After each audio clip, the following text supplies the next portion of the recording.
Assalamualaikum warahmatullahi wabarakatuh. Mohon izin bertanya, apakah suara saya terdengar dengan baik? Jelas, jelas. Jelas, Tad. Alhamdulillah, hatur nuhun.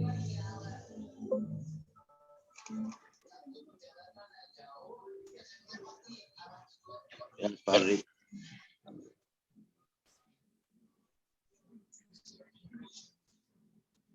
Baik, alhamdulillah Pak Guru kita Ustadz Dr. Ahmad Umaydi sudah bergabung dan waktu sudah menunjukkan pukul 8 sesaat lagi, beberapa detik kita mulai saja kita pada malam hari ini. Bismillahirrahmanirrahim. Assalamualaikum warahmatullahi wabarakatuh. Waalaikumsalam warahmatullahi wabarakatuh. Alhamdulillahirabbil alamin alladzi khalaqal mauta wal hayata liyabluwakum ayyukum ahsanu amala wa huwal azizul ghafur.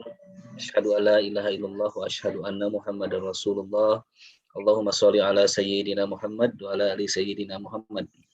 Alhamdulillah, puji serta syukur kita panjatkan kepada Allah Subhanahu wa taala yang sampai dengan saat ini alhamdulillah telah mengkurniai rezeki yang tidak pernah berhenti kita rasakan, terutama nikmat tidak pernah berhenti kita rasakan, terutama kenikmatan paling besar, nikmat iman dan nikmat Islam. Juga tidak lupa semoga kita menjadi hamba-hambanya terus bersyukur dan senantiasa Allah tingkatkan keimanan dan takwaan kita sampai akhir hayat kita semua. Amin ya rabbal alamin. Salawat serta salam semoga senantiasa dilimpahkan pada junjungan kita semua Nabi besar Muhammad sallallahu alaihi wasallam, juga pada keluarganya, para sahabat, para tabiin, para tabiin, para ulama, guru-guru kita semua, dan sampai pada seluruh pengikutnya yang termasuk kita sampai akhir zaman. Amin ya rabbal alamin. Alhamdulillahirabbil alamin. Pada malam hari ini kita bersua kembali, berukhuwah kembali, bersilaturahmi kembali dalam kegiatan rutin kita yang dilaksanakan setiap hari Ahad, yaitu kajian ilmu secara online. Sudah lebih dari 1 tahun kegiatan kita laksanakan seiring pandemi yang sampai dengan saat ini melanda. Semoga kegiatan kita biasa istiqomah dan memberikan kebaikan yang terus mengalir untuk kita semua, terutama manfaat ilmu. Dan semoga Allah memudahkan kita semua seiring bertambah ilmu juga kemudahan dalam mengamalkannya. Amin ya rabbal alamin. Kami mengucapkan terima kasih yang sebesar-besarnya kepada para guru kita semua yang rutin bergabung bersama kita, memberikan nasihat ilmu untuk kita semua, dan juga alhamdulillah yaitu guru kita yang senantiasa istiqomah, tulus ikhlas sekali kepada kita, terus hadir bersama kami, tidak hanya saat pandemi saja. Sebetulnya Ustaz Ahum ini hadir di Ashifa jauh sebelum pandemi terjadi. Beliau rajin mengisi di Masjid Ashifa Ekman itu setiap hari Senin, rutin setiap hari Senin. Syukron, jazakallah khairan katsiran. Assalamualaikum Ustaz Ahum. Sehat Ustaz. Assalamualaikum Ustaz Ahum. Prof, ya. Yang wengi Pak Ahum. Ya, Prof, benar. Emang. Alhamdulillah. Baik, kita menghemat waktu, kita buka saja kegiatan kajian kita pada malam hari dengan mengucap basmalah bersama-sama. Bismillahirrahmanirrahim. Mohon izin seiring dengan pandemi yang meningkat, juga beberapa pimpinan dan seluruh keluarga besar Fakultas Kedokteran Universitas Padjadjaran, dan juga kita mendengar informasi juga dari sejawat-sejawat rekan-rekan di Universitas Padjadjaran, tidak henti-hentinya kita mendengarkan informasi melalui media sosial berjatuhan, berguguran, dan kita doakan semoga mereka syahid. Mohon izin juga nanti kepada guru kita Ustaz Ahum untuk sama-sama memimpin doa bersama untuk kita semua yang saat ini sedang sakit, terutama Pak Dekan, mohon didoakan sedang mendapatkan perawatan di Rumah Sakit Hasan Sadikin, dan juga sejawat yang lainnya, dan juga mohon doa untuk kami juga, semoga Allah lindungi, Allah jauhkan, dan untuk kita semua semoga Allah angkat wabah kita, wabah yang saat ini terus melanda, semoga segera Allah hentikan dengan pertolongannya, sehingga kita dapat beraktivitas kembali seperti biasa pada umumnya. Dan terkait dengan tema yang akan dibahas pada malam hari ini, biasanya kan kalau kita mengkaji apa saja amal-amal di bulan Ramadan, tentu kita akan mengajinya sebelum di bulan Ramadan itu tiba. Dan juga saat ini beberapa hari ke depan, kurang dari 2 minggu sepertinya, kita akan memasuki bulan Zulhijjah. Dan malam ini kita akan mengkaji ilmu bersama guru kita Ustaz Ahum, ada apa di bulan Zulhijjah itu sendiri yang pada dasarnya Allah menyebutkan sebagai salah satu bulan yang istimewa dan penuh keutamaan di dalamnya. Mungkin kalau kita sebagian banyak tahunya Dzulhijjah itu kurban dan haji barangkali gitu. Tapi insya Allah mungkin akan dikaji pada malam hari ini apa saja keutamaan-keutamaan yang ada pada bulan Dzulhijjah sehingga kita dapat bisa beramal di dalamnya dengan optimal. Jadi ketika nanti pas tanggal 1 Dzulhijjah kita masuk, kita sudah siap dengan ilmu kita sudah siap dengan lahir dan batin kita untuk bisa beramal seoptimal mungkin. Dan kita berdoa kepada Allah semoga malam ini kita mendapatkan ilmunya, juga Allah mudahkan kita untuk memahami dan nanti untuk mengamalkannya. Sebelum dimulai, dimohon silakan disiapkan dulu barangkali alat tulis, catatan, dan juga mushaf Quran, karena insya Allah biasanya Ustaz Ahum akan menyampaikan dalil-dalil yang dipresentasikan biasanya beliau. Atau saya lihat ini ada whiteboard, mungkin akan menulis barangkali. Ya silakan dicatat nanti siapa alat tulisnya, mushafnya barangkali agak lebih lengkap referensi kita dalam sekalian mendengar dari nasihat dari beliau, kita juga buka dalilnya sehingga kita lebih paham. Itu saja mungkin pembukaan. Langsung saja kepada guru kita Ustadz Ahmad Humaydi, kami persilakan. Bismillahirrahmanirrahim. Assalamualaikum warahmatullahi wabarakatuh. Waalaikumsalam warahmatullahi wabarakatuh. Alladzi an'ama bi ni'matil iman wal islam wad da'wah asyhadu an la ilaha illallah wahdahu la syarikalah wa asyhadu anna Muhammadan abduhu wa rasuluh. Allahumma shalli ala sayyidina Muhammadin wa ala alihi wa ashabihi ajma'in. Suara Abdi jelas ya Pak Adri dan semuanya ya. Jelas. Kepada para profesor, para guru besar, para dokter, dan pada teman-teman sejawat semua, alhamdulillah izin Allah kita bisa bertemu kembali. Hari ini kita akan mencoba mentafakuri ibadah Dzulhijjah ya, karena Dzulhijjah itu salah satu bulan haram ya, bulan yang dimuliakan maksudnya. Kita sudah memiliki ini. Ada PowerPoint. Ya, biasanya orang punya poin di PowerPoint itu biasanya orang punya poin tidak punya power. Mudah-mudahan punya power, punya poin. PowerPoint. Oke, kita akan bicara Bapak Ibu hadirin tentang ibadah Dzulhijjah. Kita tahu bulan Dzulhijjah itu kan bulan yang sangat mulia ya. Karena ada ibadah. Zul itu memiliki, hijjah itu haji. Jadi Dzulhijjah itu bulan yang memiliki ibadah haji gitu. Ya, nah ini bulan terakhir Dzulhijjah itu. Bulan terakhir dari 12 bulan Islam. Ya, bulan pertama kan Muharram. Jadi dari Dzulhijjah habis nanti kita masuk 1443 Hijriah. Apa saja ibadah ibadah Dzulhijjah itu apa saja? Yang pertama, Bapak Ibu sekalian, kita lihat ayat Quran dulu ya. Ayat Quran, surat Al-Fajr ayat 1 dan ayat 2. A'udzubillahi minasyaitonirrajim. Bismillahirrahmanirrahim. Wal fajri, demi waktu fajar. Walayalin ashrin, demi malam yang 10. Jadi dimaksud apa malam 10 itu? Dalam tafsir Ibnu Katsir disebutkan yang dimaksud dengan malam 10 itu adalah 10 Dzulhijjah. Jadi malam-malam yang 10 itu 10 Dzulhijjah. Dan pendapat ini merujuk kepada komentar Ibnu Abbas, Ibnu Zubair, dan Mujahid, dan yang lainnya dari ulama salaf dan khalaf. Jadi salaf ini bukan salafi gitu ya. Ulama salaf itu ulama terdahulu. Khalaf ini adalah ulama yang datang kemudian.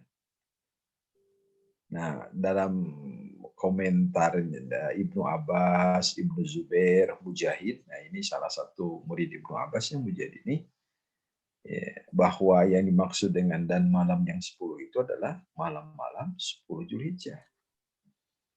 Jadi kalau malam ini memakai sumpah, Bapak Ibu sekalian, betapa pentingnya. Gitu. Jadi kalau pakai sumpah kan pentingnya. Wal fajar, demi waktu fajar. Kita tahu fajar ini kan subuh. Kalau kita lihat kan fajar itu ada dua ya, ada fajar sidik, ada fajar kizib. Kalau fajar sidik adalah waktu subuh, maka sholat fajar itu artinya sholat subuh. 2 rakaat fajar itu berarti 2 rakaat subuh. Sunnah fajar berarti 2 rakaat sebelum subuh. Gitu. Itu fajar sidik. Kalau fajar kizib itu artinya fajar yang sebelum datangnya waktu subuh. Biasanya adzan awal. Nah, ini di dalam kitab Lataiful Ma'arif, Ibnu Rajab mengungkapkan bahwa malam yang 10 adalah 10 hari pertama bulan Zulhijjah. Jadi yang walayalin ashrin ini adalah, dalam kitab ini ya Ibnu Rajab mengatakan itu. Bahkan penafsiran ini adalah mayoritas. Jadi ulama tafsir mengatakan walayalin ashrin ini Bapak Ibu sekalian adalah 10 hari pertama di bulan Zulhijjah. Nah, jadi landasannya ini gitu. Kalau ibadah sunnah pakai sumpah ini kan berarti sesuatu yang memiliki makna, gitu kan? Kan jarang ya, atau mungkin hanya Zulhijjah yang pakai sumpah itu. Walayalin ashrin dan malam-malam yang 10. Jadi kalau Allah tidak memberikan urgensitas, ya tidak mungkin pakai sumpah. Gitu. Adanya sumpah karena penting. Gitu. Ini pendapat Ibnu Abbas. Dan Ibnu Abbas ini nama lengkapnya Abdullah bin Abbas. Beliau itu disebut Hibrul Ummah gitu kan. Dulu waktu kecil beliau didoakan oleh Rasulullah, Allahumma faqihu fiddin wa alimhu ta'wil. Ya Allah, pahamkan Ibnu Abbas kepada agama dan ajarkan kepadanya tafsir. Itu doa Rasulullah. Maka mbahnya, gurunya tafsir itu ya Ibnu Abbas. Setiap pendapat yang merujuk kepada Ibnu Abbas itu pendapat yang luar biasa benar. Gitu. Saya pakai luar biasa. Ya, karena tafsir itu penafsiran ya. Makanya jangan pernah kita baca tafsir hanya satu. Gitu.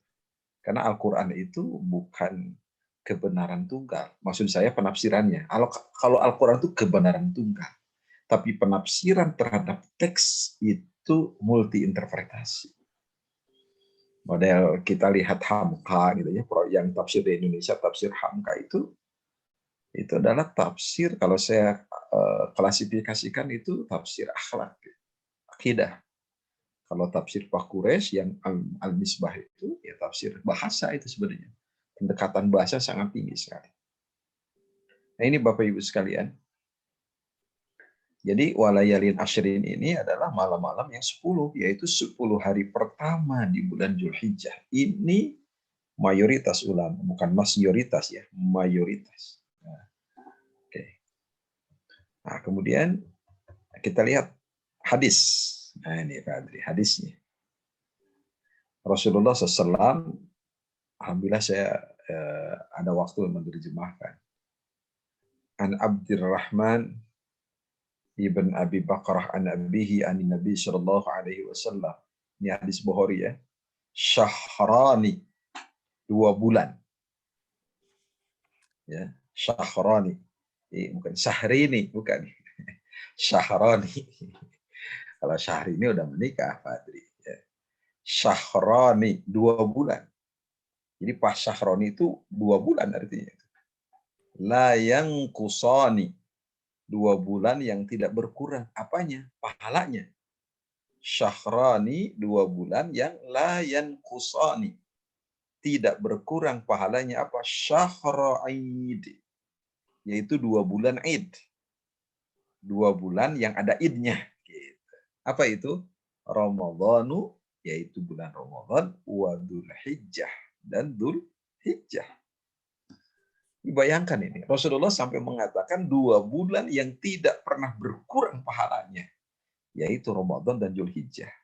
Nah, kadang-kadang kita hanya konsentrasi ke Ramadan ya. Iya, Zulhijjahnya enggak, karena apalagi di kita itu Lebaran Zulhijjah, Lebaran Haji itu Idul Adha disebutnya Lebaran Haji kalau di kampung-kampung gitu ya. Jadi ya bukan Lebaran kita ya teman haji, padahal ya umat Islam. Jadi 2 bulan yang tidak akan pernah berkurang pahalanya, yaitu 2 bulan yang punya Id, yaitu Ramadan dan Zulhijjah. Kalau Ramadan Idul Fitri, Zulhijjah yaitu Idul Adha. Jadi luar biasa ya kalau 2 bulan yang tidak pernah berkurang pahalanya. Waduh, berarti ada sesuatu gitu, ada keutamaan. Nah, kemudian hadisnya satu lagi nih, ini yang paling bukan ngeri ya. Kalau hadis ini kan masih umum. Tapi kalau hadis riwayat Ahmad ini, yang kedua ini, waduh, ini luar biasa. Luar biasa ini. Dari Ibnu Abbas. Ya, radhiyallahu anhu qala Rasulullah sallallahu alaihi wasallam. Rasul bersabda, "Ma min ayyam." Tidak ada dari hari-hari. Ayyam ini jamak. Jamak yaumun, jamak taksir. Ya. Kalau bahasa Inggris nih Pak Adri nih, jago bahasa Inggris tuh. Ini jamak tak beraturan. Jamak taksir. Ma min ya ayyam, tidak ada hari-hari. Dari hari-hari apa? Al-amalus shalih, amal soleh, fiha. Pada hari-hari itu, ahabbu ilallahi azza wa jal, yang lebih dicintai oleh Allah min hadhil ayyam, dari hari-hari ini, yakni ayyam al-ashr, yaitu 10 hari pertama di bulan Zulhijjah. Bayangkan, Rasul mengatakan ma min ayyamin al-amalus salih fiha ahabbu ilallahi azza wa jal min hadhil ayyam. Tidak ada hari-hari yang amal soleh lebih Allah cintai daripada amal soleh yang dikerjakan pada 10 hari pertama bulan Dzulhijjah. Ini luar biasa. Jadi tanggal 1 sampai tanggal 10. Itu hari-hari yang paling dicintai Allah. Hari-hari yang paling disukai Allah. Hari-hari yang memiliki nilai keutamaan yang luar biasa. Qalu, para sahabat mengatakan, ya Rasulullah, walal jihad fi sabilillah. Bagaimana dengan jihad? Apakah jihad juga apakah jihad tidak lebih utama daripada mengerjakan ibadah pada hari-hari itu? Rasul bersabda, wadal jihadu fi sabilillah. Sekalipun jihad. Artinya apa? Ibadah di 10 hari pertama bulan Dzulhijjah itu lebih utama dari berangkat jihad. Jihad di sini artinya perang. Ya, illa kecuali rojulan. Kecuali bagi seseorang yang kharaja bi nafsihi wa malihi, dia keluar untuk berperang di jalan Allah dengan dirinya dan hartanya. Tsumma lam yarji' min dzalika bisyai', kemudian dia tidak pulang lagi, maksudnya mati syahid. Gitu. Ya, kalau tidak mati syahid mah enggak, tapi kalau mati syahid ya jelas lebih utama mati syahid. Tapi orang yang berangkat ibadah jihad perang gitu dengan 10 hari pertama di bulan Dzulhijjah itu tidak lebih utama berperang. Jadi lebih berutama lagi melakukan ibadah di 10 hari 10 hari pertama bulan Dzulhijjah. Makanya bulan Dzulhijjah kan masuk pada bulan-bulan yang haram, dilarang peperangan di sana. Mohon maaf nih sambil minum Pak Adri. Bapak Ibu sekalian. Nah itu. Jadi luar biasa ya hadis ini. Nah gimana kalau sudah ada hadis ini kita? Nah kita jabarkan kira-kira ibadah apa saja yang harus ada gitu kan. Nah, itu bahkan di sini disebutkan oleh Rasulullah walal jihad fisabilillah. Jihad pun tidak lebih utama dari melakukan ibadah di 10 hari pertama bulan Dzulhijjah. Kecuali orang yang mati syahid ya. illa rajulan kharaja bi nafsihi wa malihi thumma lam yarji' min dzalika bisyai'. Kecuali orang yang mati syahid di bulan-bulan itu, di hari-hari itu, jelas itu lebih baik daripada melakukan ibadah pada 10 hari pertama di bulan Dzulhijjah. Nah, amalan utamanya apa aja? Gitu. Kenapa sih? Ya. Coba kita lihat. Yang pertama, jelas ada ibadah haji dan umrah. Ya kan? Nah, tidak ada ibadah yang lebih utama kan? Jadi bulan Dzulhijjah disebut lebih utama dari perang itu karena yang pertama ada haji dan umrah. Yang haji umrah pada bulan itu lebih utama daripada bulan yang lain. Kecuali Ramadan ya. Nah ini. Kan kalau haji mabrur pahalanya surga. Al-umratu ilal umrati. Satu umrah ke umrah berikutnya. Kafaratul lima bainahuma. Merupakan kifarat bagi dosa yang dikerjakan antara umrah itu. Penghapus kifarat itu. Wal hajjul mabruru. Haji mabrur itu laisa lahu jazaa'un, tidak ada pahalanya illal jannah, kecuali surga. Bayangkan. Jadi kenapa bulan Dzulhijjah itu lebih utama 10 hari pertama? Karena ada ibadah haji. Ibadah haji itu sebentar Pak Adri, nggak lama. Yang lama itu nunggunya. Kan ibadah itu tanggal 8, tanggal 9, 10, 11, 12, 13. Ibadah haji itu. Nggak lama ibadah haji itu. Sebentar. Bentar ya, coba kita lihat nih ibadah haji. Nah, kita lihat. Kita pakai ini. Ibadah haji itu sebentar. Oke. Kalau kita lihat tadi. Ibadah haji itu sebentar. Ya. Nah, tanggal berapa? Kita tanggal 8. Ya. Kita supaya gede besar ya. Sambil ini aja. Sambil nyantai aja. Nah, tanggal 8 itu ini hari Tarwiyah. Disebutnya hari Tarwiyah. Kita berangkat ke mana? Ke Mina. Jadi ada di Mina ini. Tanggal 8. Ya, dari Mekah kita sudah mengatakan labbaika Allahumma hajjan. Tanggal 8. Nah, tanggal 8 kan nginep di Mina, gitu kan? Nah, subuh-subuh tanggal 9. Ini 9 Dzulhijjah nih. Ya, bukan 9 bulan Juli nih. Dzulhijjah. Berangkat ke Arafah. Untuk wukuf di Arafah. Tuh, bayangin. Doa di Mina diijabah. Doa di Arafah diijabah. Betul nggak? Kebayang nggak sama kita? Ada nggak amalan yang lebih baik daripada Arafah? Yang dalam salah satu keterangan disebutkan lebih banyak malaikat yang ada di Arafah daripada pasir yang ada di pantai. Makanya biasanya orang yang sedang wukuf di Arafah nangis biasanya. Nggak ada yang nggak nangis. Gitu. Kalau suami ingat dosa, kalau istri ingat dosa, gitu kan. Kalau orang tua ingat dosa sama anak-anak, semua bertobat. Nah, ibadah Arafah itu dimulai zuhur. Nah, jadi sholat zuhur. Kalau sebelum zuhur belum ada ibadah apa-apa sampai dengan waktu maghrib. Nah, itu.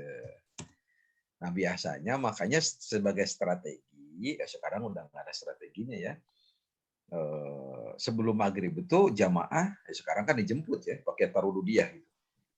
Jamaah tuh naik ke bis. Sekarang mah udah aja sampai maghrib aja udah. Gitu. Nah, disunahkan Rasulullah itu sholat isya maghrib isyanya di Musdalifah, tidak di sana. Sunnah Rasul begitu. Gitu. Jadi Arafah ini sampai waktu maghrib dari zuhur. Kebayang tuh ya. Makanya rugi banget kalau pas di Arafah kita tidak berdoa karena diijabah doa kita di Arafah. Sampai Rasul mengatakan al-hajju Arafah. Haji itu Arafah. Kita nggak ikut ngapain, nggak nggak ngikut, tapi ikut wukuf, sah hajinya. Semua dikerjakan tapi nggak wukuf di Arafah, nggak sah hajinya. Gitu.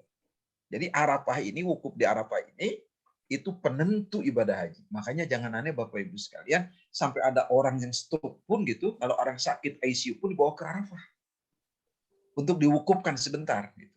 Yang sakit-sakit itu dibawa oleh ambulan. Gitu. Nah itu, ya. Nah kemudian berarti malam 10 ya, malam 10 nih, malamnya nih, ya malamnya berarti berangkat ke Muzdalifah. Nah di Muzdalifah ini kita tidur, ya, bisa sebentar ini di Muzdalifah ini kita tidur, ingat-ingat. Nah, ini di sini apa? Sholat maghrib dan isya. Di sini sholatnya Rasulullah itu jamak takhir. Di sini sholatnya. Sholat maghrib dan isya jamak takhir. Di sini. Ya, dalam kurung jamak takhir. Nah, jamak takhir. Nah, itu. Berarti, nah di Musdalifah. Jadi kita malam. Ini malam ya, malam. Malam 10. Malam tanggal 10 Zulhijjah. Setelah itu, tanggal 10 Zulhijjah, nah, ba'da subuh. Ini berarti tanggal 10, Pak Adri bulan apa? Hari raya apa ini? Idul Adha. Betul nggak? Sambil ini Pak Adri sambil manasik haji sebentar. Siap. Tanggal 10 Zulhijjah ini, ya, kemana kita pergi? Ada 3 pekerjaan. Ya, 1, lempar jumroh akobah. Di mana? Di Mina. Nah, ini kan 1. Kedua, tawaf ibadah. Nah, ya. Nah, di mana? Di Mekah. Di Masjidil Haram, ya kan? Ada 3 pekerjaan. Yang ketiga, menyembelih hadyu bagi orang yang tidak membawa hewan kurban atau yang disebutnya dengan haji tamattu. Jadi tanggal 10 ini ada 3 pekerjaan. Mana yang didahulukan? Menyembelih. Nah. Mana yang dahulukan? Biasanya kalau saya ke Mina dulu untuk lempar jumrah akobah. Kenapa? Karena kalau sudah lempar jumrah akobah, kita boleh ganti baju. Nah, jadi kain ihram diganti tuh pakai baju biasa. Tapi nggak, tahlulnya dikit, tapi nggak boleh tahlul besar. Tahlul dikit aja, boleh ganti. Habis itu kemudian ke Mina, ke Mekah untuk tawaf ifadah. Jalan kaki, macet biasanya. Nah, dan hari itu juga kita menyembelih hadyu. Dan ini di apa? Dan ini kemudian diserahkanlah kepada panitia di sana. Karena kita sudah ada panitia lah.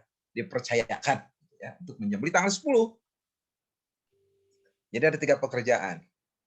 Nah, boleh ke Mekah dulu? Boleh. Gitu. Ini pilihan. Gitu ya. Kalau menyembelih nggak usah dipikirkan karena sudah kita sudah kita wakilkan kepada orang lain ya. Nanti hasilnya aja kita. Biasanya ada foto segala macamnya gitu. Travel masing-masing.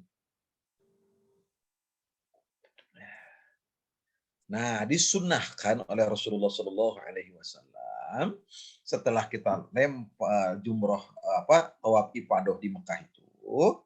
Nah, itu sebelum maghrib sudah ada di Mina lagi. Nah, berarti di Mina itu kalau ini lempar jumroh akobah, kita tinggal di Mina 11, 12 sampai 13 untuk 3 jumroh lempar. Jumroh apa? Jumroh ula, ya, wusta, dan akobah. 3 jumroh. Ya, setiap ngelempar kan 7 kali. Ya, ngelemparnya 7 kali. Nah, berarti kalau begitu, bagi orang yang selesai tanggal 12, boleh, silakan. Namanya nafar awal. Bagi yang selesai tanggal 13, itu nafar sani. Berarti, bayangkan ibadah haji itu cuma berapa hari, Pak Adri? 1, 2, 3, 4, 5, 6. 6 hari.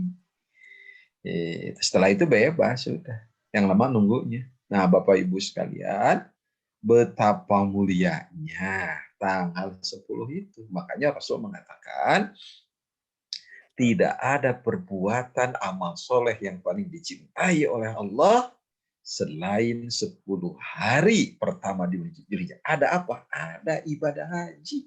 Yang ibadah haji itu pahalanya apa? Al-hajjul mabruru laisa lahu jazaun illal jannah. Luar biasa. Nah, bagi yang tidak sempat untuk tawafi pada tanggal 10 boleh dilakukan pada tanggal ini.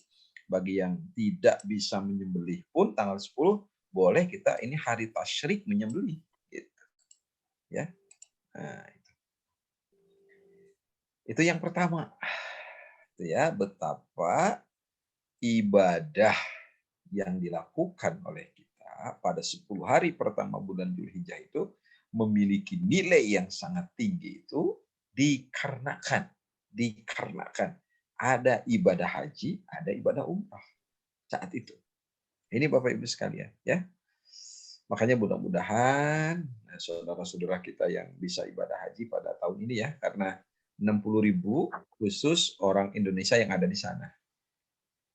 Kalau kita nggak ada, jadi nggak ada negara-negara lain yang dapat itu. Jadi sangat tepat pemerintah Indonesia sudah duluan mengumumkan tidak memberangkatkan karena sangat tidak mungkin. Itu persiapan 1 bulan itu, aduh mepet, nggak mungkin.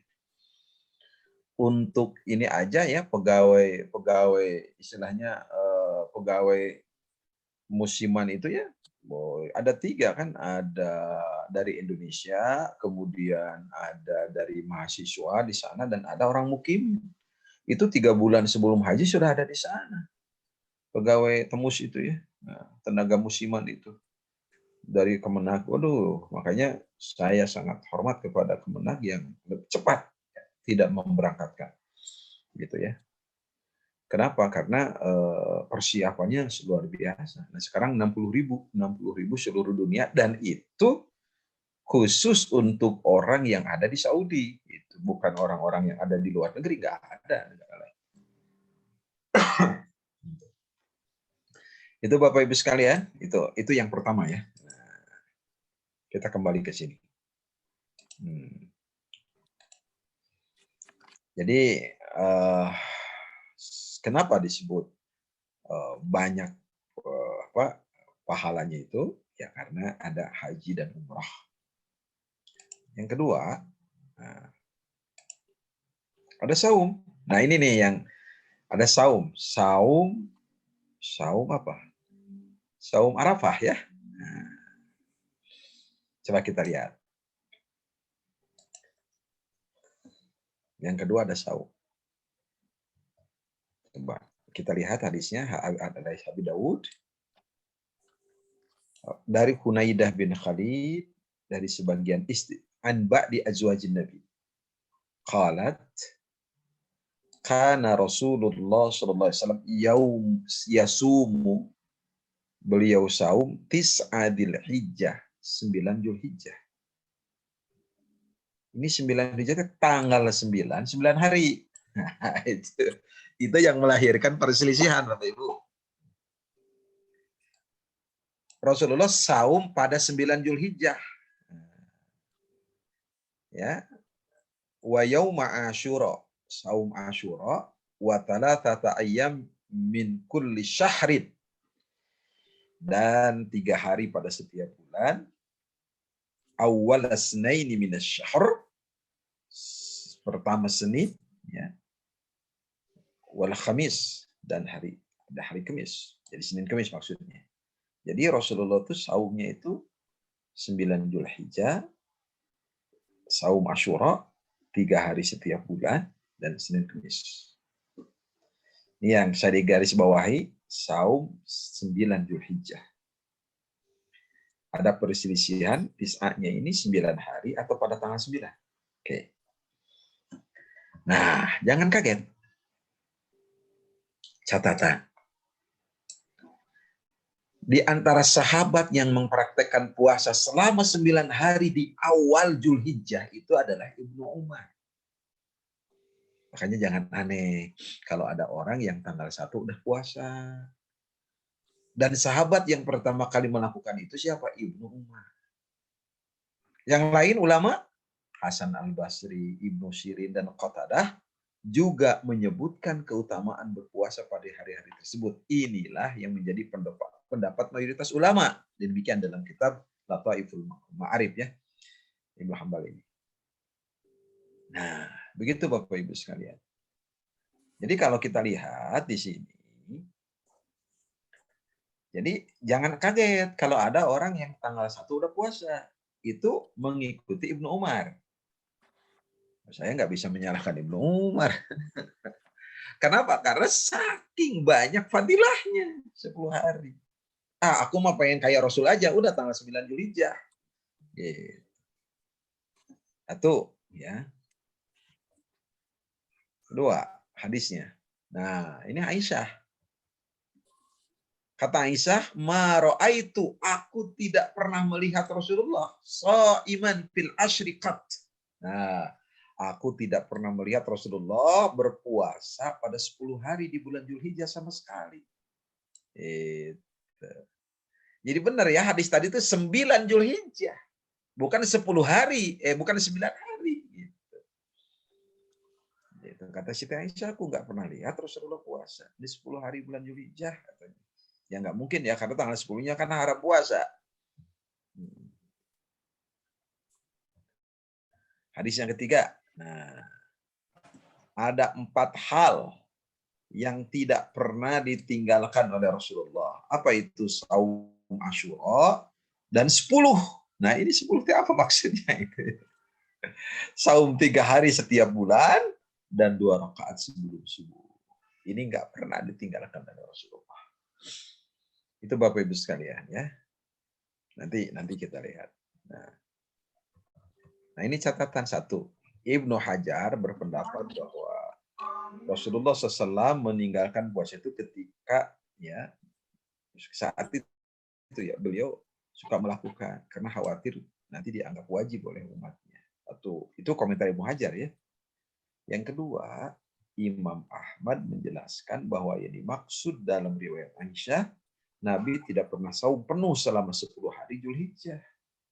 Sedangkan yang dimaksud riwayat Hafsah yang tadi itu, yang sebagian istri Rasul itu, Nabi saum di mayoritas hari yang ada. Jadi hendaklah berpuasa di sebagian hari dan berbuka sebagian lainnya. Itu komentar dari Imam Ahmad. Jadi kalau begitu kesimpulannya apa? Bagi yang mau saum tanggal 9 aja silahkan.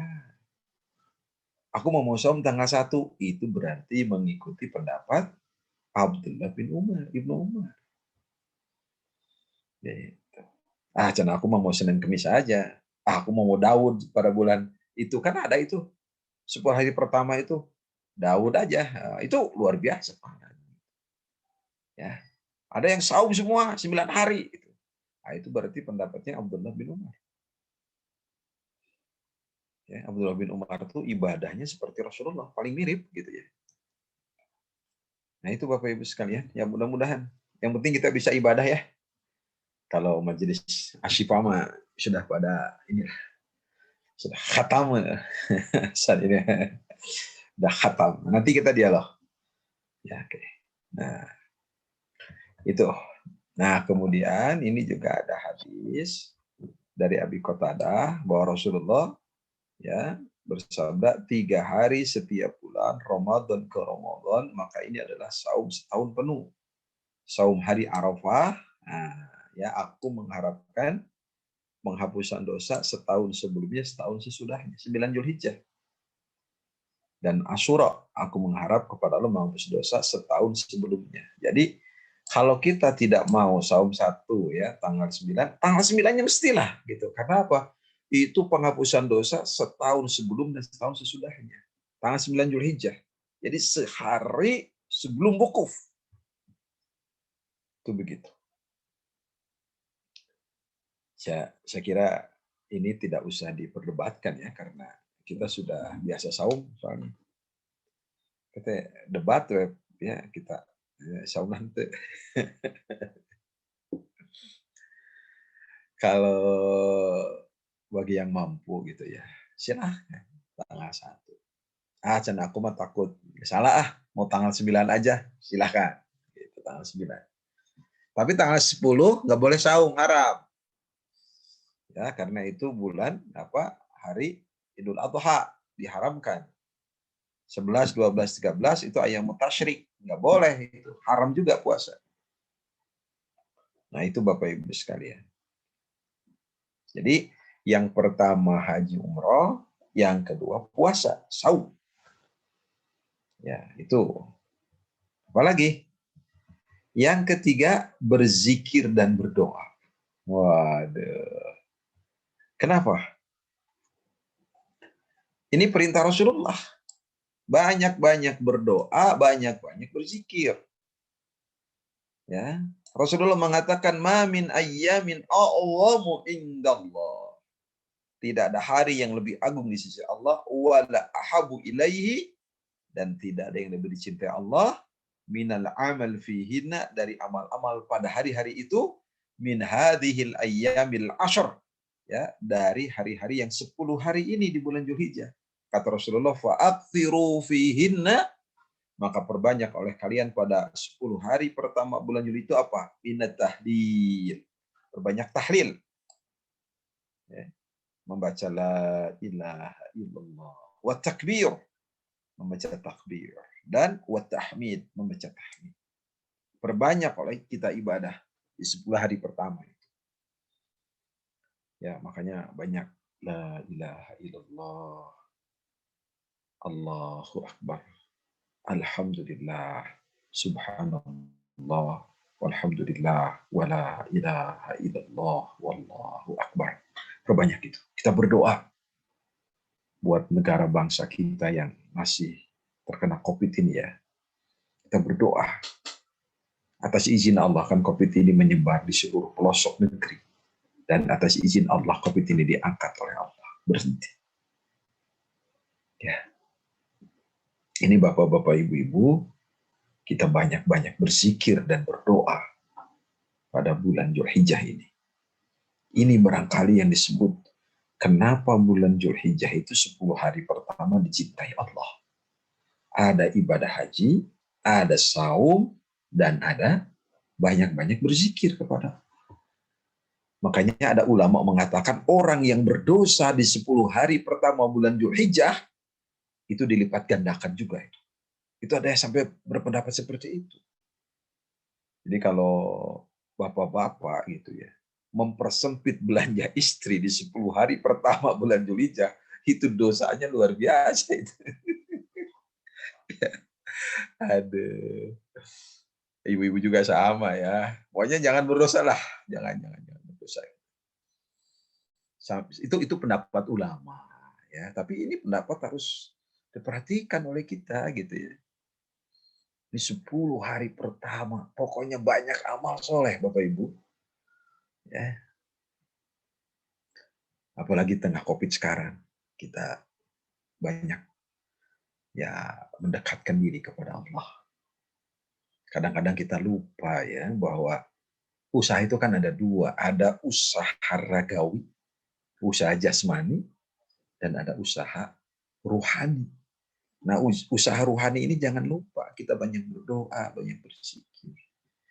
Kan ada hormon endorfin tuh yang membuat kita kuat, sehat, ketenangan batin. Nah, ketenangan batin itu dalam Islam dengan apa? Zikir.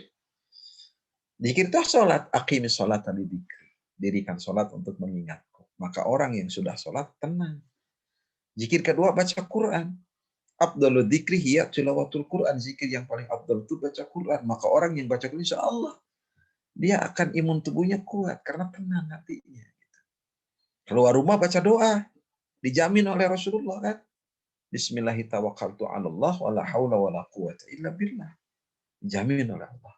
Diberi hidayah, dicukupkan, dihindarkan dari mara bahaya, kan jaminannya itu. Dihindarkan dari godaan setan, kan gitu. 10 hari pertama di bulan Dzulhijjah ini Bapak Ibu sekalian, mudah-mudahan kita bisa melakukan ya ibadah dengan sebaik-baik. Ya, karena sangat sayang sekali ya kalau kita pas ibadah ini 10 hari malah sibuk dengan yang lain. Apalagi di tengah pandemi sekarang. Kita banyak di rumah, ya banyak ibadah. Mudah-mudahan Allah meringankan beban kita semua. Saudara-saudara kita yang sakit disembuhkan Allah. Yang sudah wafat karena pandemi ini diterima amal solehnya. Dan yang sehat dihindarkan. Tetap dijaga kesehatannya oleh Allah. Saya kira usaha ragawi itu jasmani udah maksimal. Tinggal kita usaha ini spiritual. Banyak berdoa kepada Allah. Apalagi saya baca varian baru ya. Itu katanya lebih apa namanya? Lebih cepat menular. Allah alam lah.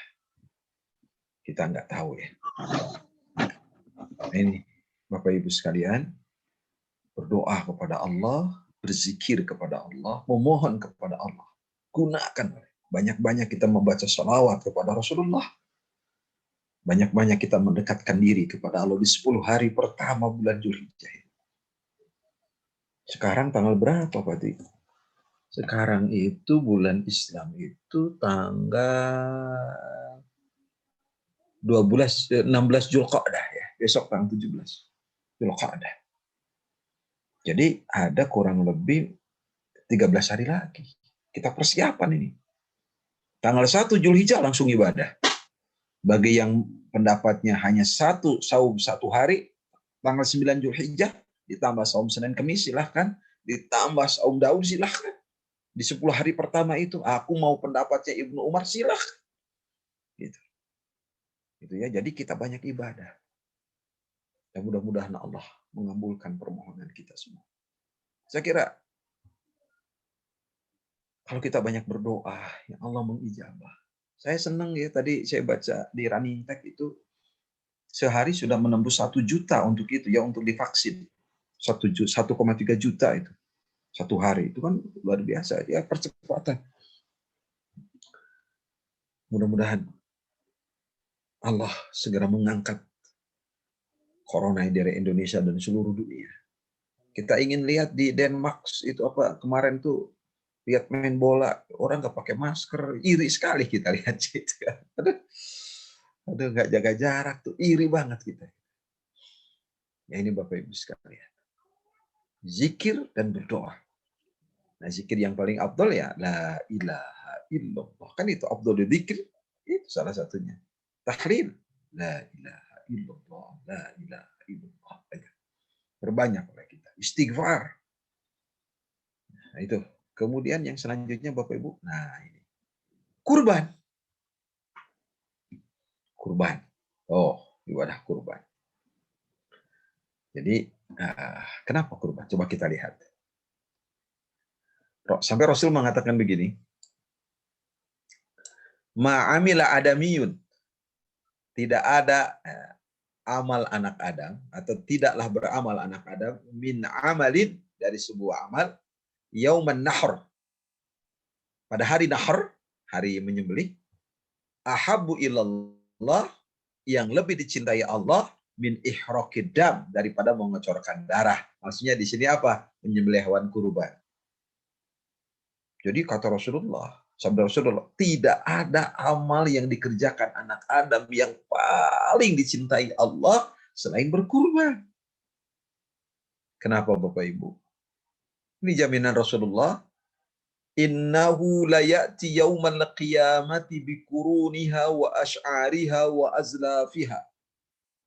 Ya, sebab hewan kurban itu akan datang pada hari kiamat itu dengan tanduknya, bulu dan kukunya, pahalanya datang ke kita semua. Wa anna dama la yaqau minallahi bimakanin qabla ayyaqa minal ardh. Adapun darah itu akan turun dari Allah pada suatu tempat yang sebelum turun ke bumi. Maka fatibu biha nafsa. Maka sucikan diri dengan berkurban. Nah, ada kemarin tuh kami kan di yayasan kebetulan di pusat dari pesantren ini ya, kita pesantren Al-Mustanir, pesantren Darud Dakwah Al-Mustanir, kita kan mengadakan ini ke pelosok-pelosok kita kurban itu di masih di Jawa Barat. masih daerah yang kurang-kurang gitu. Kemarin kita terharu itu ada tukang bubur biasa, bukan bubur restoran gitu, bukan. Beli sapi satu, Pak Tri. Beli sapi satu ke kita. Kebetulan kan kita punya bukan peternakan gitu ya. Jadi kita memberdayakan para dai di daerah itu dengan mengurus sapi kita, dengan punya peternakan sapi. Barangkali bapak-bapak, ibu-ibu ada yang mau pesan sapi boleh ke kita. Nah, itu kita simpan di pelosok-pelosok. Itu ada tukang bubur beli sapi satu. Allah. Orang biasa. Kita tanya, kenapa Bapak beli sapi gitu? Ya pengen kurban katanya. Bukan kambing, sapi satu. Allah Akbar.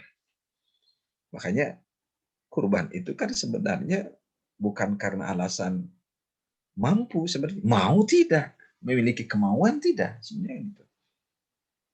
Kalau satu hari ngerokok itu ya 10.000. Ngerokok 10.000 kali sebulan. Berapa Pak Idri? 300.000 kali setahun. Berapa itu? Wah, udah cukup domba itu. Domba yang bagus 3 jutaan. Waduh. Itu ya. Jadi inilah yang dicintai oleh Allah pada 10 hari. Pada tanggal 10 ini. Makanya Allahu Akbar. 10 hari pertama ini kurban. Sampai kemudian ada ancaman Rasulullah. Nah, ini belum ya. Kali ini aturan. Orang yang mau kurban, nah aturannya salah satu etikanya, Rasul mengatakan man kana lahu dhibhun yadbahuhu fa idza uhilla hilalu dzilhijjah fala ya'khudanna min sya'rihi wala min adfarihi syai'an hatta yudhhiya. Ini perhatikan, siapa yang mempunyai hewan kurban. Jadi kalau yang nggak mau kurban ya nggak apa-apa, dikukuji juga itu. Ini sunnahnya. Bukan sesuatu yang haram ya. Siapa yang punya hewan kurban dan dia mau menyembelihnya, ya, kalau sudah masuk hilal Dzulhijjah, maka rambutnya, kukunya jangan dipotong sampai binatang itu dia potong. Jadi orang yang kana lahu dzibhun, orang yang mau atau berniat kurban. Kalau nggak niat kurban nggak usah. Ya, ini hadis sahih Muslim. Sunnahnya begitu. Nah, ini ancamannya. Ancaman orang yang mampu tapi tidak kurban. Man kana lahu sa'atun falam yudhi. Siapa yang punya keleluasaan untuk berkurban tapi dia tidak berkurban, fala yaqrabanna musallana. Maka jangan dia dekat-dekat dengan tempat sholat kami. Dianggap orang najis. Kalau mampu kurban, tidak kurban. Ini Bapak Ibu sekalian. Dan terakhir, ibadah yang dilakukan kita pada 10 hari pertama bulan Dzulhijjah itu adalah banyak bertobat. Dan banyak melakukan amal soleh yang disunnahkan oleh Rasulullah. Mengingat kemuliaan dan fadilah bulan Dzulhijjah. Sebagaimana yang telah disebutkan dalam hadis. Jadi, lakukan banyak amal soleh. Lakukan banyak ibadah di 10 hari pertama bulan Dzulhijjah. Jangan sampai kemudian ya bulan Dzulhijjah itu di 10 hari pertama ya bergerak tanpa amal soleh. Dan kita sering dilupakan karena menganggap sunnah ya. Padahal inilah yang diajarkan oleh Rasulullah, junjungan kita, teladan kita, dan mudah-mudahan kita bisa menyertai Rasulullah di surga. Karena doa kita, Allahumma inni as'aluka imanan la yartad. Ya Allah, aku memohon kepada Engkau iman yang tidak akan pernah murtad. Wa na'iman la yanfad. Dan nikmat yang tidak akan pernah hilang. Wa murafaqata Muhammadin fi a'la jannatil khuld. Dan berikan kepadaku ya Allah agar aku bisa menyertai Rasulullah di surga yang sangat tinggi. Itu doa kita. Nah, ini adalah sunnah-sunnah Rasulullah. Mudah-mudahan kita bisa melakukannya dengan sebaik-baiknya. Demikian Bapak Ibu sekalian, para guru besar, para profesor, para dokter, para teman sejawat semua. Barangkali ada yang ditambahkan atau ada yang bertanya, dipersilahkan. Assalamualaikum warahmatullahi wabarakatuh. Assalamualaikum warahmatullahi wabarakatuh. Alhamdulillah, terima kasih sekali Ustadz atas paparan materinya, sungguh sangat luar biasa. Karena memandang bulan Zulhijjah dan amal-amal di dalamnya dari perspektif yang lain yang berbeda ya. Yang biasanya kalau dibahas itu hanya kurbannya saja gitu, kisah-kisah Nabi Ibrahim. Tapi ini luar biasa sekali, dari tanggal 1 Zulhijjah kita masuk, ternyata banyak sekali keutamaan-keutamaan yang mungkin tidak semua ketahui. Dan alhamdulillah pada malam hari ini kita mendengar langsung dari guru kita. Ternyata banyak sekali kesempatan untuk kita mendapatkan keutamaan dari Allah Subhanahu wa Ta'ala. Ada 4 pertanyaan yang baru masuk, Ustaz. Ya.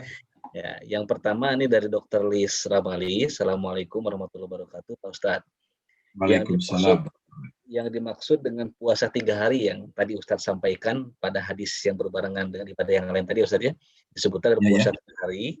Apakah waktunya tertentu? Apakah sama dengan puasa Ayyamul Bid? Atau mungkin harus tanggal 13, 14, 15, atau mungkin karena tadi tidak disebutkan tanggalnya, apakah boleh 3 harinya bebas barangkali begitu? Ya. Silakan Ustaz.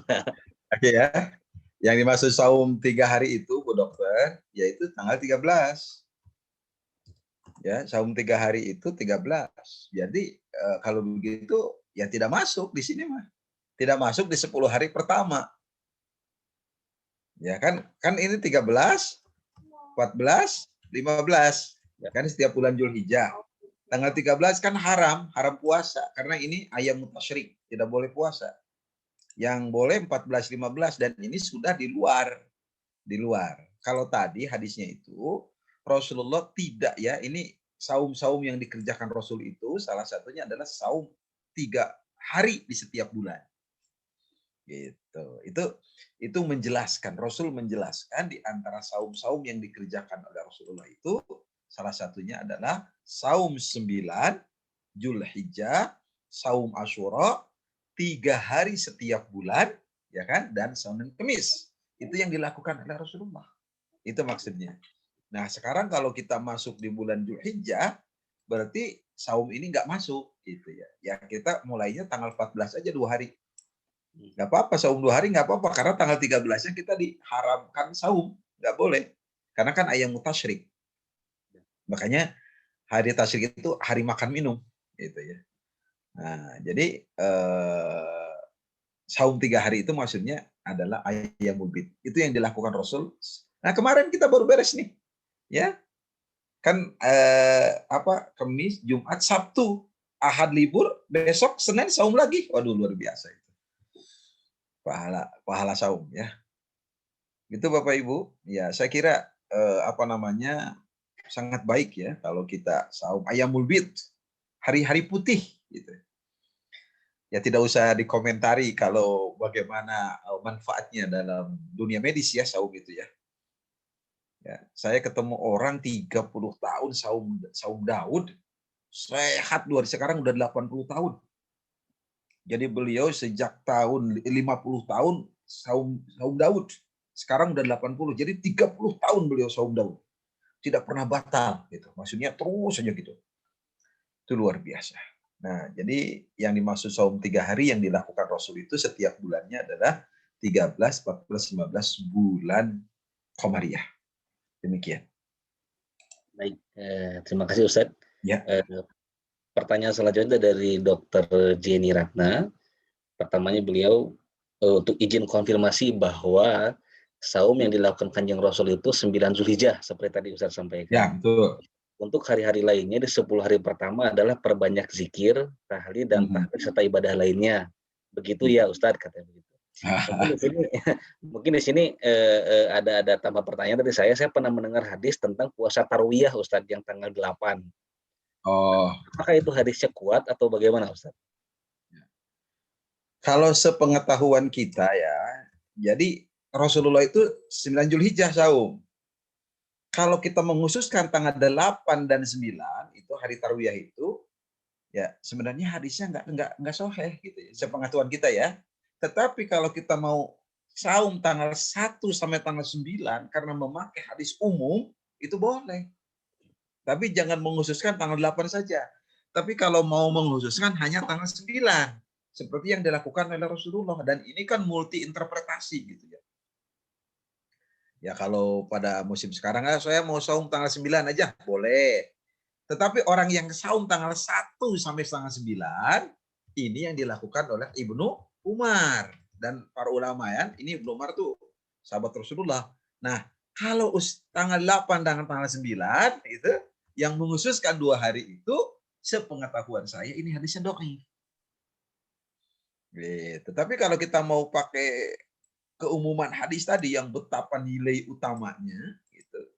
Tapi ada ulama, ya kan ibadah tidak hanya saum, boleh juga pendapat itu kan. Kan banyak berdoa gitu kan. Yang belum punya putra kita berdoa, punya putra, betul nggak? Yang sedang sakit kita berdoa, mudah-mudahan sembuh. Buat ingat, doa seorang muslim untuk seorang muslim tanpa dikasih tahu itu diijabah Allah. Asalkan jangan dikasih tahu kita mendoakan dia. Gitu. Ya. Ya, itu luar biasa. Hanya konfirmasi ya. Ya. Kalau mau saum silahkan. Tapi kalau mengkhususkan 89, nah ini kalau sepengetahuan saya itu hadisnya bermasalah, gitu ya. Ya, mohon Baik, maaf. ya. Kalau sudah terkonfirmasi ya Dokter Jenny Ratna, alhamdulillah. Pertanyaan berikutnya dari Dokter Siti Kalian, Ustaz. Assalamualaikum warahmatullahi wabarakatuh, Pak Ustaz. Saya ingin kejelasan. Apakah kurban itu perorangan atau keluarga?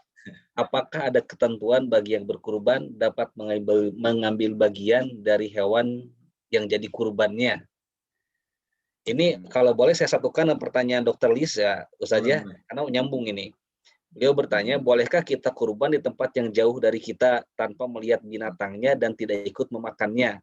Maaf saya menanyakan hal ini karena ada pendapat bahwa kita harus bertemu dengan kurban kita dan walaupun sedikit harus mencicipi. Itu Ustaz. Ya. Nyambung soalnya pertanyaan bisa nyambung. Silakan Ustaz. Bapak Ibu sekalian, bagaimana dengan kurban? Gitu kan? Nah, ini luar biasa nih. Pertama, kita tahu bahwa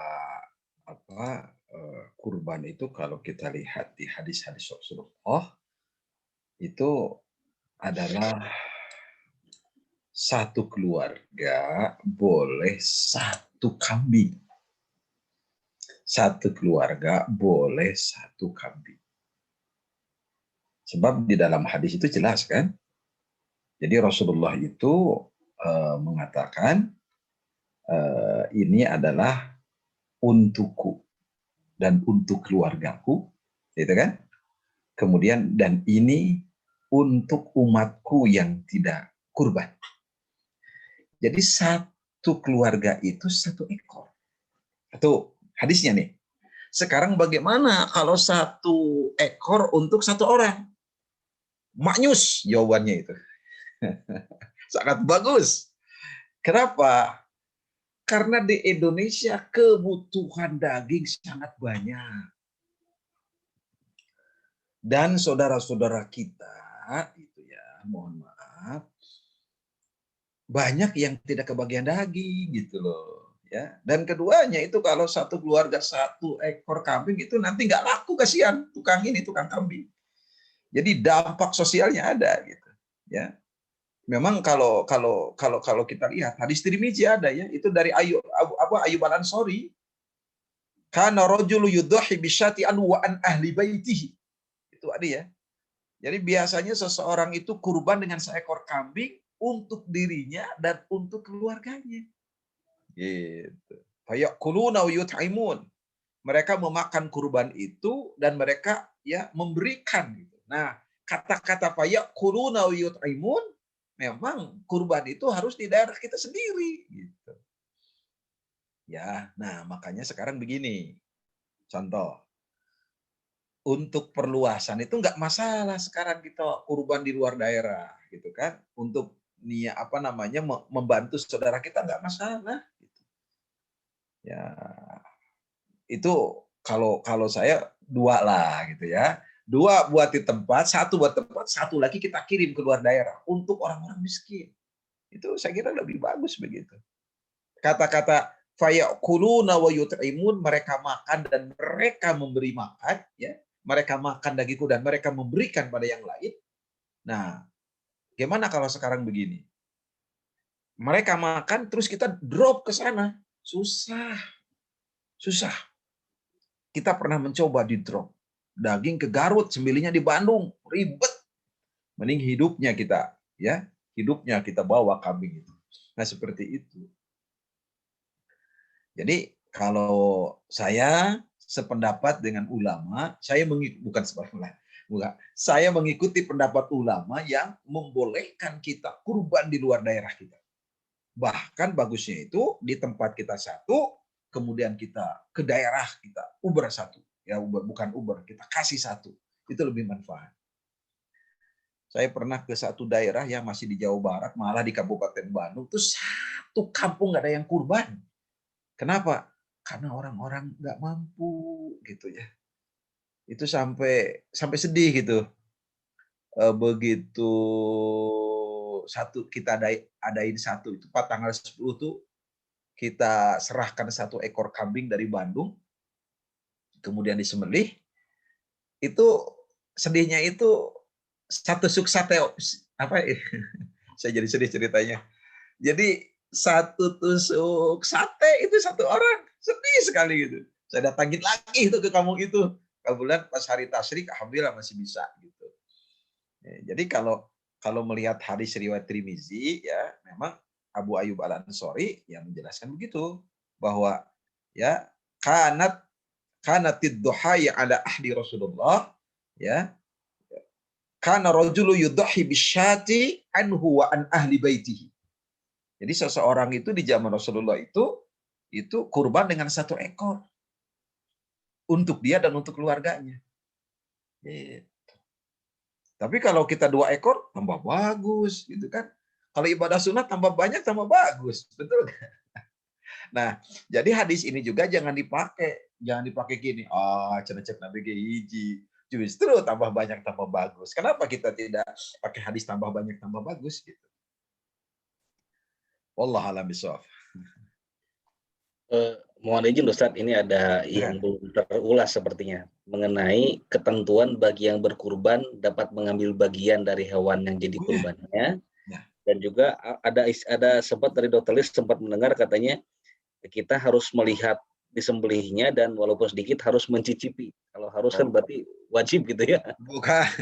Jadi gini, ada kata-kata fayakulun wa yut'imun. Mereka makan dan mereka membagikan makanan itu, daging kurban itu. Jadi gini, kalau kita nggak mencicipi ya nggak apa-apa.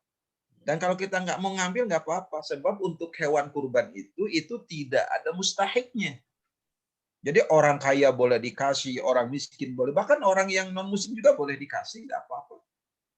Itu untuk daging kurban itu. Makanya kenapa kita drop di daerah untuk saudara-saudara kita, mohon maaf dengan tidak mengurangi rasa hormat, yang jarang makan daging gitu loh, ya. Kan aduh, kalau di kota mah udah biasa makan daging kita. Ya, kalau di daerah itu jangan mohon maaf, jangan disamakan dengan kita gitu. Ya. Gitu. Jadi kalaupun kita tidak ngambil nggak apa-apa. Memang ada jatah kita itu ya. Gitu. Ya sepertiganya lah. Ya, tapi jangan sampai diambil semua, itu bukan kurban namanya itu mah. Ya kan kurban untuk orang lain. Boleh makan. Kalau kita nggak mencicipi nggak apa-apa. Nggak apa-apa gitu. Bukan suatu keharusan, Bu Dokter. Ya. Ya. Oh, sekarang bagus mana kambing dengan sapi? Kan di zaman Rasul nggak pakai sapi, gitu kan? Gitu kan? Ya kan? Kebanyakan pakai kambing. Ada orang-orang yang nggak suka sama kambing gitu kan. Apalagi kalau dilihat daging sapi lebih banyak daripada daging kambing. Untuk 7 orang itu luar biasa gitu kan. Nah, jadi disinilah ada maslahatul mursalah, ada skala prioritas, ada maslahat mana yang kita ambil itu begitu. Jadi satu ibadah itu tidak ada aspek sunnahnya, tapi kita harus mempertimbangkan juga aspek sosial. Gitu kan. Kalau saya lebih cenderung kepada ulama yang membolehkan bahwa kita kurban itu boleh di luar daerah. Kemudian kalaupun kita mau makan, ya ada 2 gitu. kita sumbangkan satu ke daerah, satu di daerah kita. Gitu. Tapi kalau kita ada 7 orang, pakai sapi boleh. 1 orang untuk 1 unta boleh. Itu lebih utama menurut saya, ya. Jadi, ini kan Rasulullah juga 1 ya. Ya, kan ibadah sunnah mah lebih banyak, lebih bagus. Gitu. Allah alam shawab.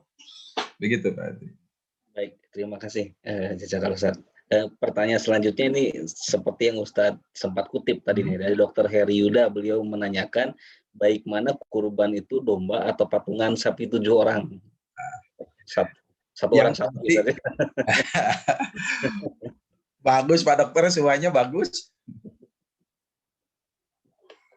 Ada yang mengatakan tanya, kalau Rasulullah 2, Rasul kan 2. Coba kalau pakai bahasa Rasulullah ini, hadis riwayat At-Tirmidzi juga. Rasul mengatakan bahwa ini dariku wa aman lam yudhahi min ummati, dan satu lagi kan Rasulullah pakai dua kambing. Ya Allah, ini untukku dan keluargaku, yang ini adalah untuk umatku yang tidak kurban. Nah, kata-kata untuk umatku yang tidak kurban, gimana kalau bahasanya gitu? Pahum, untuk kurban atas diwakilanku Rasulullah. Itu gimana itu kalau kata-kata begitu kan? Kan umat Rasul tidak hanya zaman dulu gitu kan. Bapak kurang Bapak untuk kurban. Terus Rasulullah habis makan cek Rasul gitu. Kan Rasul 2 kurbannya, 1 untukku dan untuk keluargaku, 1 untuk umatku. Tuh bayangin coba. Nah, makanya kita kurban aja walaupun oleh Rasulullah sudah diwakilkan gitu kan. Nah, kita kurban saja, tambah bagus. Bagus mana kambing dengan sapi? Kalau menurut saya tergantung situasinya. Kalau di satu daerah kambing nggak laku, lebih baik sapi. Kan gitu. Bukan karena saya jualan sapi, Pak Atri, bukan. Kambing boleh, sapi boleh. Gitu. Ya Pak Dokter, kalau saya lihat masalatul mursalah, lihat mana aspek yang paling maslahat, gitu ya. Apalagi kan di kita itu ada ada stigma ya, daging kambing jelek. Enggak, daging kambing bagus, lebih bagus daripada sapi katanya. Ya kan, hanya kita tuh domba soalnya, bukan kambing. Gitu ya. Apakah kambing dengan domba itu sama, kita nggak tahu itu ya struktur dagingnya. Wallahu a'lam bishawab. Baik, terima kasih Ustaz. Pertanyaan selanjutnya dari Dr. Mezvi Unita terkait puasa Arafah. Nah, kita puasa 9 Zulhijjah itu ikut Mekah atau ikut Indonesia karena berbeda hari. Nah, ikut Indonesia. Ikut Indonesia. Karena kita berada di Indonesia.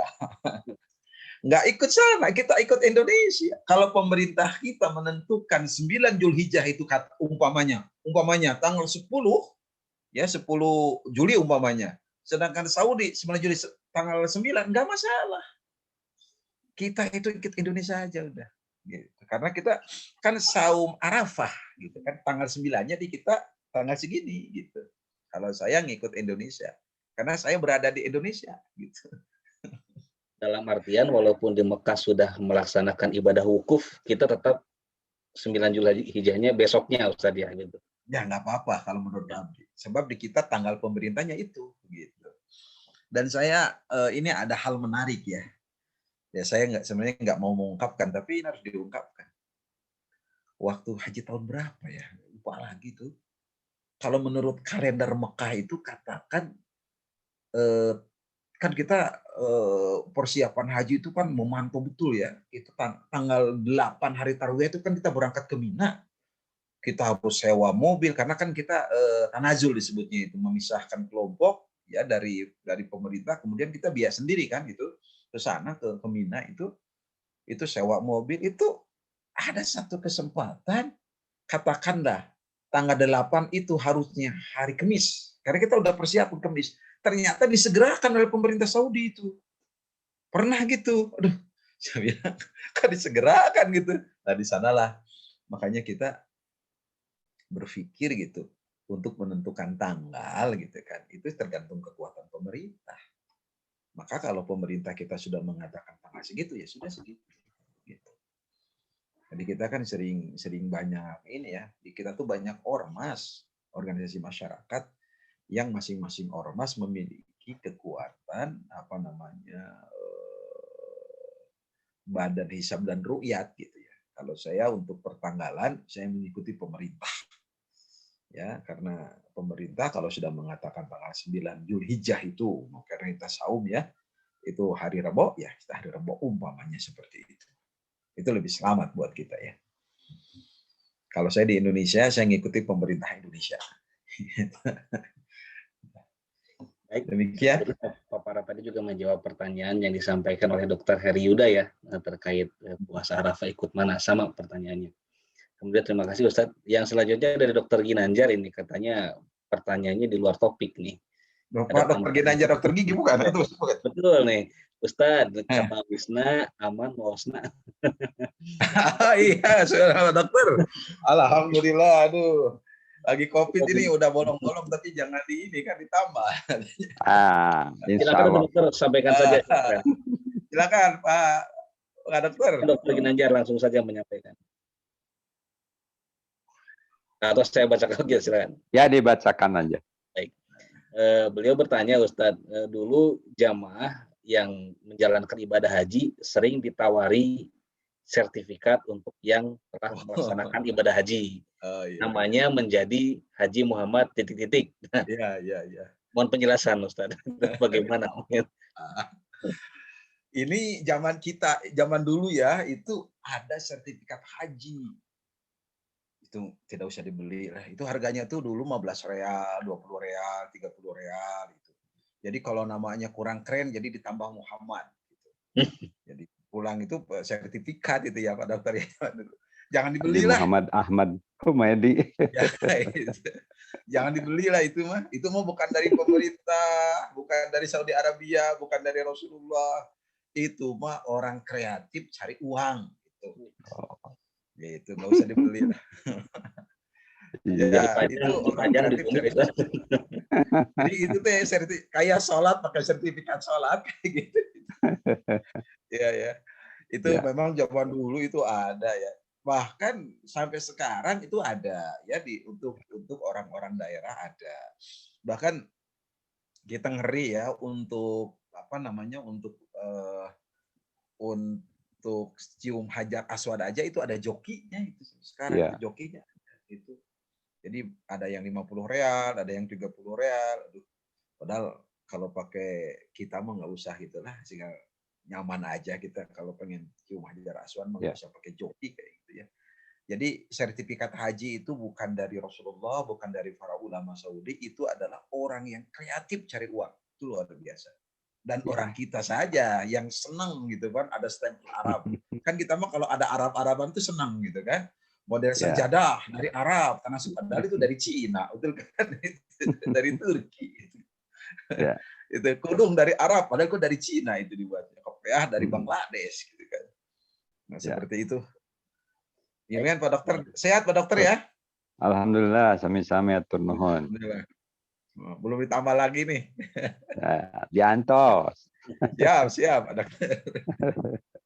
Baik, ini ada dua pertanyaan terakhir mungkin Pak Mumtaz yang masuk sebelum nanti kita lanjut berdoa untuk kebaikan seluruh keluarga besar Universitas Padjadjaran dan juga Rumah Sakit Hasan Sadikin. Pertanyaan yang pertama yaitu, ini boleh sekaligus saja ya Ustadz ya? Siap. Dari Dr. Ina Tristiani, Bismillah izin bertanya Ustadz, adakah perbedaan mulai takbir Idul Fitri dan Idul Adha? Terus yang kedua, puasa yang lebih utama, Daud, Senin, Kamis, dan Yaumul Bid. Gitu. Yang pertama takbir Idul Adha beda ya. Kalau Idul Adha itu takbirnya itu mulai asar pas 9 Zulhijjah. Udah takbir tuh. Takbir ini ya, takbirnya. 9 Zulhijjah asar, kita takbir sampai tanggal 13. Terus takbir. Jadi takbir Idul Adha itu asar dari tanggal 9 Zulhijjah sampai tanggal 13. Jadi takbirnya itu berujung tanggal 13. Itu Idul Adha. Sedangkan Idul Fitri disunahkan takbir itu adalah ketika kita keluar dari rumah menuju tanah lapang. Itu sunahnya seperti itu. Kenapa waktu di kita masjid-masjid banyak syiar? Syiar. Nah, kalau Idul Adha itu lebih lama takbirnya itu. Sampai tahayyamut tasyrik, takbir terus. Nah, itu untuk ngasih tahu kepada orang yang belum kurban, masih ada waktu untuk kurban sampai tanggal 13. Itu begitu. Itu yang pertama. Yang kedua, tentang mana yang paling afdol. Apakah hari Senin Kamis, Daud, atau pertengahan bulan, gitu kan? Kalau saya pilih yang yataharra. Rasulullah mementingkan Senin Kamis. Rasulullah sendiri saum Senin Kamis. Rasulullah. Ya Senin Kamis. Jadi kalau kita lihat Rasulullah Senin Kamis. Kalau ada yang lebih kuat silahkan saum Daud kata Rasulullah. Kalau enggak sama sekali pertengahan bulan gitu kan. Jadi kalau kita ukur nih pahalanya nih. Kalau Senin Kamis berarti 8 hari. Sebulan ya. Kalau yang Daud berarti 15 hari. Kalau yang Ayamul Bid itu berarti 3 hari. Nah itu mana yang paling baik?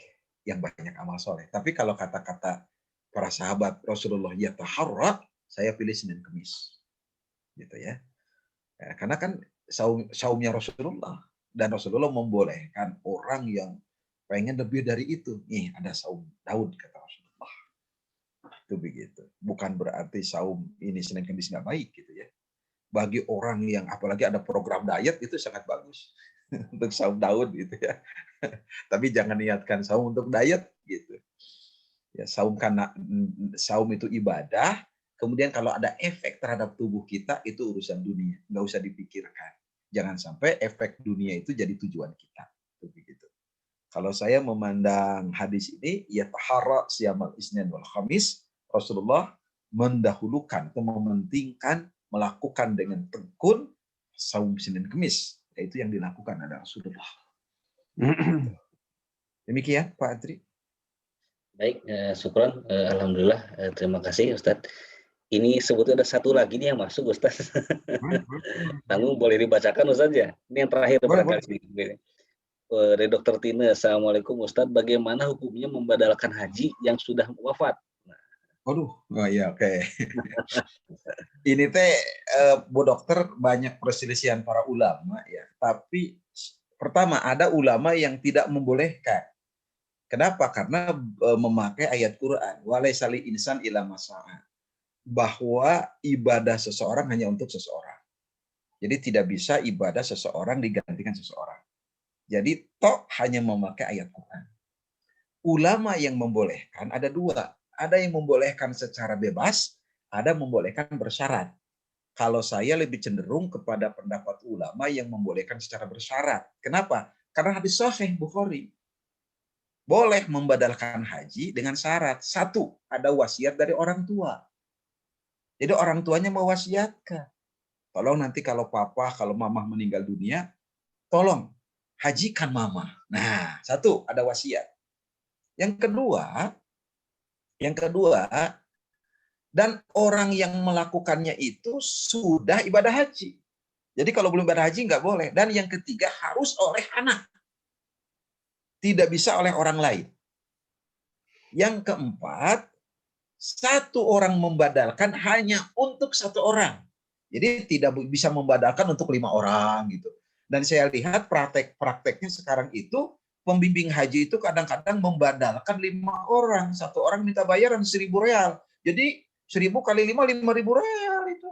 Bisnis juga ujung-ujungnya gitu kan. Nah, makanya kalau saya membolehkan tapi bersyarat. Satu, ada wasiat dari orang tua.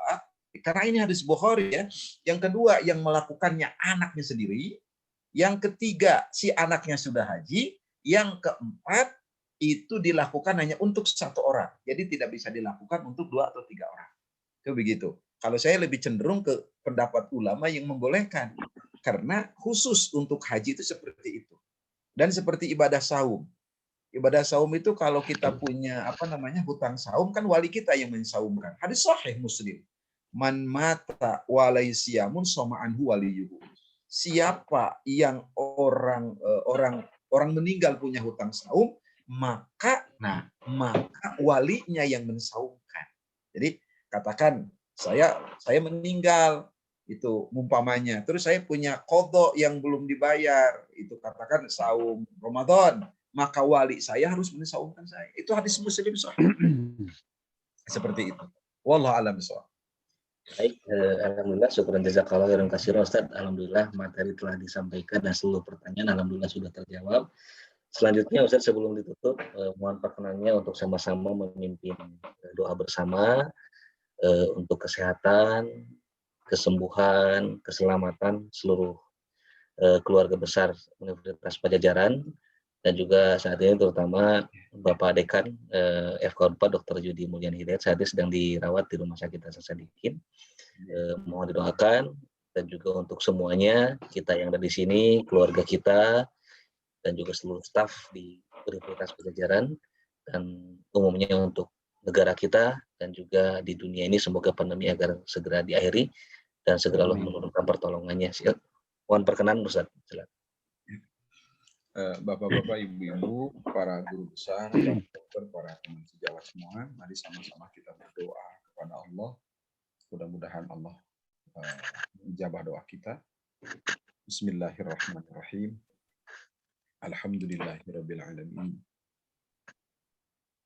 Hamdan na'imin, hamdan syakirin, hamdan yuwafi wa ya Rabbana lakal hamdu kama yanbaghi li jalali wajhikal karim wa sultanik. Amin ya Allahumma salli ala Muhammad wa ala ali Muhammad kama sallaita ala Ibrahim wa ala ali Ibrahim. Amin ya Allahumma barik ala Muhammad wa ala ali Muhammad kama barakta ala Ibrahim wa ala ali Ibrahim innaka Hamidum Majid. A'udzu billahi minasyaitonir rajim. Bismillahirrahmanirrahim. Alhamdulillahirabbil alamin. Arrahmanir rahim. Maliki yaumiddin. Iyyaka na'budu wa iyyaka nasta'in. Ihdinas siratal mustaqim. Siratal ladzina an'amta 'alaihim ghairil maghdubi 'alaihim waladdallin. Rabbana zalamna anfusana wa illam taghfir lana wa tarhamna lanakunanna minal khasirin. Rabbana asrif 'anna 'adzaba jahannam in 'adzabaha kana gharama. Rabbana la tu'akhidna in nasina aw akhtana. Rabbana wa la tahmil 'alaina isran kama hamaltahu 'alal ladzina min qablina. Rabbana wa la tuhammilna ma la taqata lana bih. Wa'fu 'anna waghfir lana warhamna anta maulana fansurna 'alal qaumil kafirin. Rabbana ighfir lana wa li ikhwanina alladhina sabaquna bil iman wa la taj'al fi qulubina ghillan lil ladzina amanu rabbana innaka ra'ufur rahim. Allahumma ighfir lana dhunubana wa dhunuba walidayna warhamhuma kama rabbayana shighara. Allahumma ighfiril muslimina wal muslimat wal mu'minina wal mu'minat al ahya'i minhum wal amwat innaka sami'un qaribun mujibud da'wat. Allahumma a'izzal islam wal muslimin wa adillal syirka wal musyrikin wansur ibadakal muwahhidin.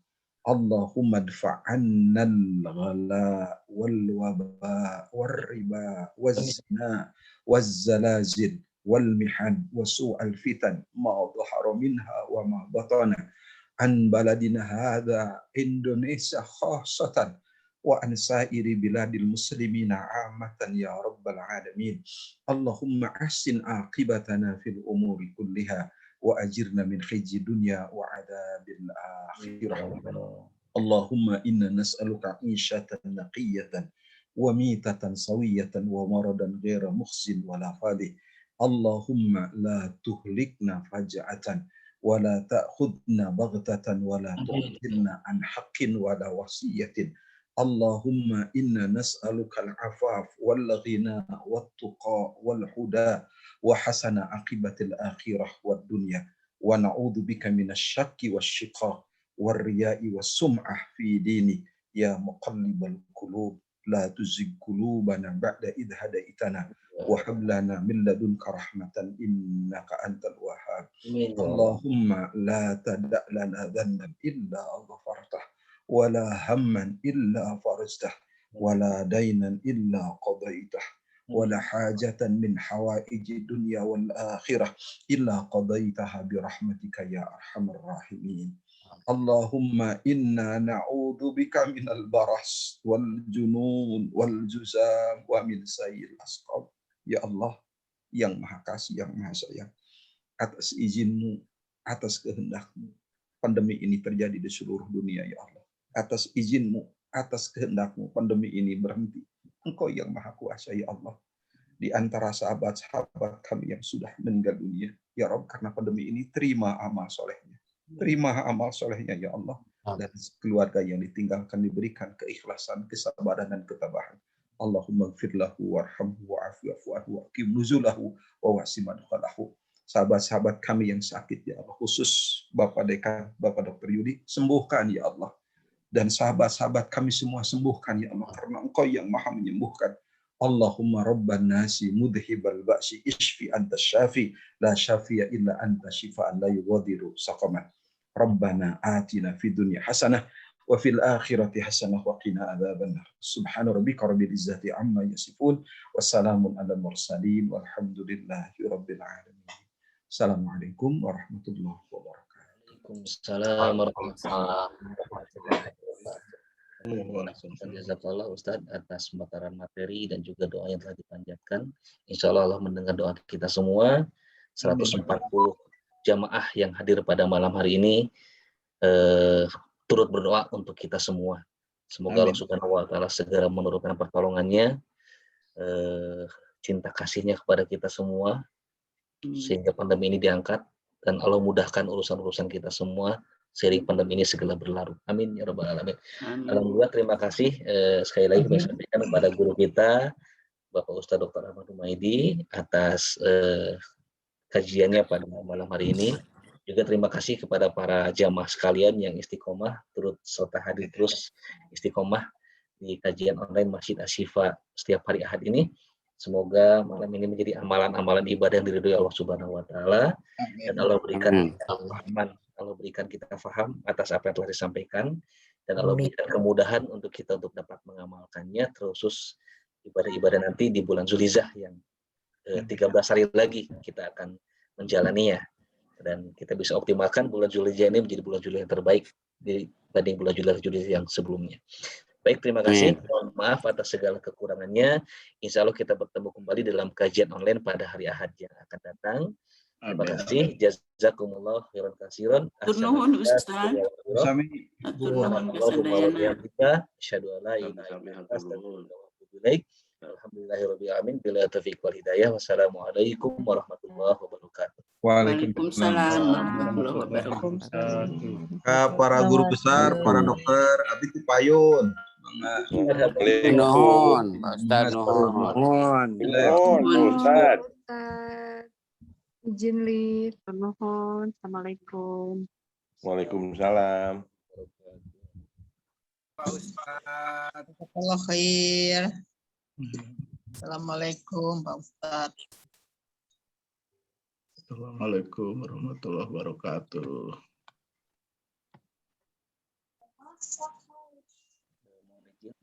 Ruang pertemuannya akan kami tutup. Mohon maaf atas kebutuhan. Assalamualaikum warahmatullahi wabarakatuh.